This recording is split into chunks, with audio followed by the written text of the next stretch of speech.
You know, the political record in this country has gotten very heated. It's time to cool it down.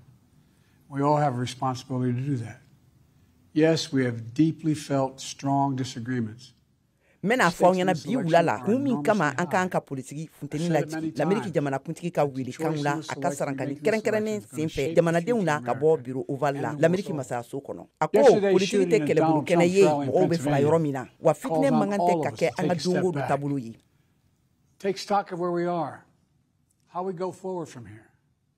Thankfully, aye afara kan kafo ni nata barika bunyana dobe fara duskulu ka ya sateke kaseka da aka l'Ameriki jamana kuntigi ye afo ko o wadiya barika mana bunya chugo chugo o mangante ka anga nyere to fitane bu ka do fitne konnala wati sira anga hakli usiki kada l'Ameriki ka jamana bayaka atunye fara nyogon kan wele ubla karido na l'Ameriki jamana deuma ani afadinche novembre kalo nata jamana kuntigi nyini kalata la kan nege du mau kofe president Biden ye la selike karido na kafo ko aye sekeli labla leun la nyinunke fagali kasara min bina Donald Trump kama jamana kuntigi koro ne ashibe sampi ulun fulani segina ne akambolen be cheboya no fe kukura banana atlola ne ka alakana ne adafuku julimani marfachi kan kofe nyona gere kene baka civil dona Butler Pennsylvania min sefe okene fakara ne ka klaka fla jogin kosebe e la utela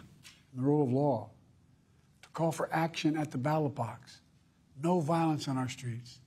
That's how democracy should work. ala de kisike no ta tumbe ke ko juguba ye republicain je bo ka 70 la karido na akabololo social sraufe faranya kon kankera ama wajibi akafola Trump sera karido sufela la Wisconsin Milwaukee l'Ameriki ko duga fanfela la republicain ka dania benada kan keneba sigi senfe ka ke u ka chebo ye jamana kuntigi nyini na tawula afadenke Joe Biden ye